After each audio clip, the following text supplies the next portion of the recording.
Hello parents, नमस्ते, प्रणाम। और मैं हूं मंकेश और आज हम बहुत ही विशेष टॉपिक पर बात करने वाले हैं और ये बातें हमारे बच्चों से संबंधित होगी। और बच्चों के अलावा हम पेरेंट्स का क्या ड्यूटी है, क्या कर्तव्य हैं, इस पर हम चर्चा करने वाले हैं। और ये चर्चा हम इसलिए करना चाह रहे हैं, ये चर्चा का विषय है क्योंकि हम अपने बच्चों के प्रति बहुत ही ज़्यादा अवेयर रहते हैं, जागरूक रहते हैं। और ये जागरूक शिक्षा को लेकर रहते हैं कि मेरा बच्चा, मेरे बेटा बेटी बहुत बेहतर स्कूल में पढ़े, बेहतरीन उनकी एजुकेशन हो, उनकी शिक्षा बहुत बेहतरीन वर्ल्ड लेवल का हो, विश्व स्तरीय हो।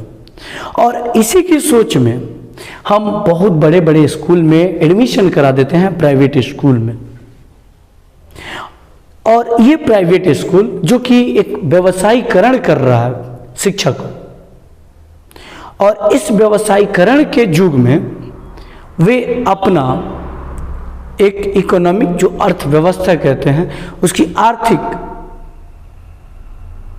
रूप से वे गार्जियन का, पेरेंट्स का शोषण कर रहे हैं और अधिक से अधिक पैसा ऐंठने का काम कर रहे हैं। दरअसल बात करने का मुख्य कारण ये है कि मैंने यहाँ बहुत सारे बच्चों का ये 3 दिनों से टेस्ट चल रहा है, 3 दिनों से क्लास जांच पड़ताल चल रहा है, जिसमें बहुत सारे बच्चे जो कि बहुत बड़े बड़े स्कूल के स्टूडेंट्स हैं और उनके माता पिता चाहते हैं कि मेरे बच्चे बहुत बड़े बड़े स्कूल में पढ़ें, जिनका इंफ्रास्ट्रक्चर बहुत बड़ा हो, बहुत सारी व्यवस्थाएं हैं।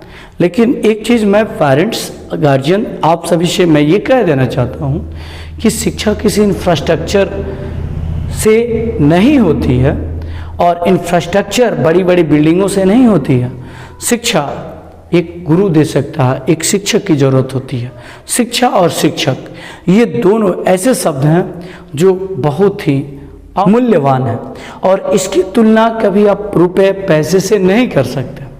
और बच्चे भी अनमोल धन हैं।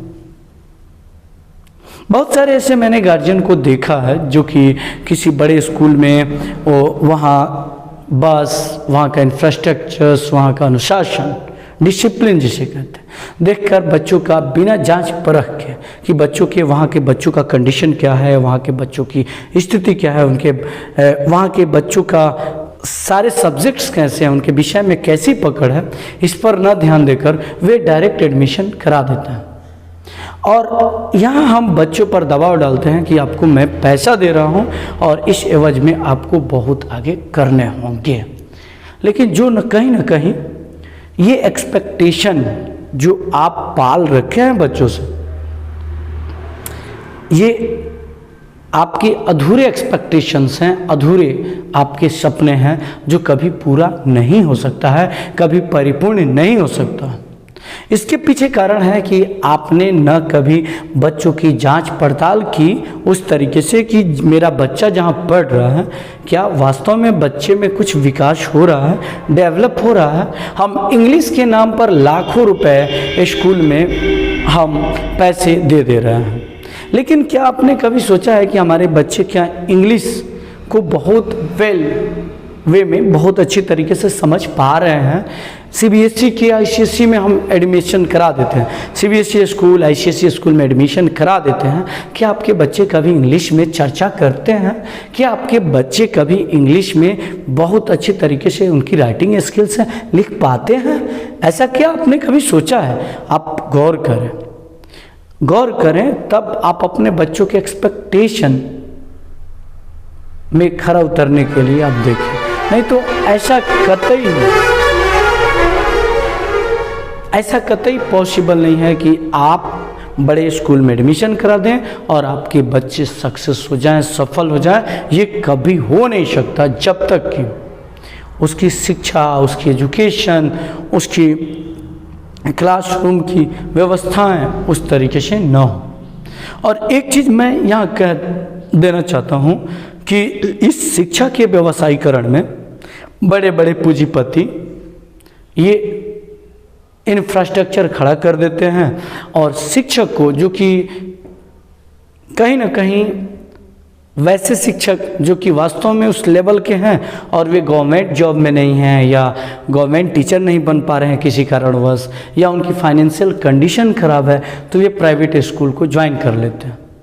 लेकिन वहाँ भी उनको शोषण किया जाता है, और शोषण इस तरीके से किया जाता है, लगातार उनको पढ़ाना, लगातार उनके ऊपर दबाव बनाए रखना, बहुत कम पेमेंट, जो कि कतई कहीं ना कहीं ये शिक्षा के व्यवसायीकरण का मुख्य कारक है। और वैसे शिक्षक का तो हमें इज्जत, रिस्पेक्ट, वैसे टीचर्स का हमें आदर करने चाहिए जो वास्तव में आपके बच्चों के लिए डेडिकेटेड है, आपके बच्चों के लिए समर्पित है। लेकिन हम केवल इंफ्रास्ट्रक्चर्स देखते हैं, हम केवल वहाँ के बिल्डिंग्स देखते हैं, हम वहाँ के बस देखते हैं, वहाँ के बच्चों की संख्या देखते हैं, लेकिन जो कतई कहीं ना कहीं आपकी मूर्खता पूर्ण की ओर ढकेलती है और आपके बच्चे उस लायक सफल नहीं हो पाते।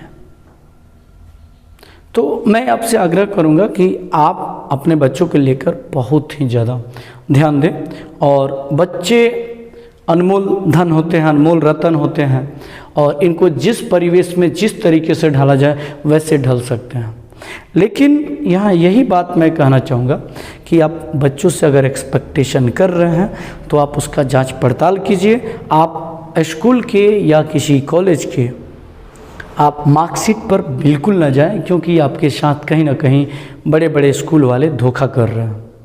क्योंकि मैंने बहुत सारे ऐसे गार्जियन से बात भी किए हैं, बहुत सारे ऐसे पेरेंट्स से मैंने बात किए हैं जिन्होंने मुझे बताया है कि मेरे बेटे का 85% क्लास में मार्क्स है, और किसी ने बताया कि 82%, किसी ने 95% तक बताया। लेकिन जब यहाँ टेस्ट लिया गया तो आपको मैं बता दूं, आप शायद न विश्वास करें, वैसे बच्चों का जो कंडीशन रहा लगभग 30% से लेकर 50% तक वे मार्क्स नहीं ला पा रहे, और ये लगभग 90% से भी अधिक बच्चों का कंडीशन यही है। और गार्जियन और पेरेंट्स को जिस दिन रिपोर्ट कार्ड जारी करना होता है, रिजल्ट का रिपोर्ट कार्ड जारी करना होता है, वहाँ टीचर्स के सामने बहुत सारे लोगों को, पेरेंट्स को बुलाए जाते हैं, और उसमें बच्चों को प्रोत्साहित न करके बल्कि गार्जियन और पेरेंट्स को प्रोत्साहित किया जाता है। और कहीं ना कहीं इसमें हमें सोचने की ज़रूरत है, आवश्यकता है, और इस चीज़ को लेकर हमें बहुत जागरूक होने की ज़रूरत है। कोई भी शिक्षा का मंदिर खराब नहीं होता जब तक कि वहाँ के शिक्षक सही न हो, और शिक्षक ही शिक्षा का प्रसार करता है, गुरु होता है, और कोई भी गुरु आपके बच्चों के साथ खिलवाड़ नहीं कर सकता है।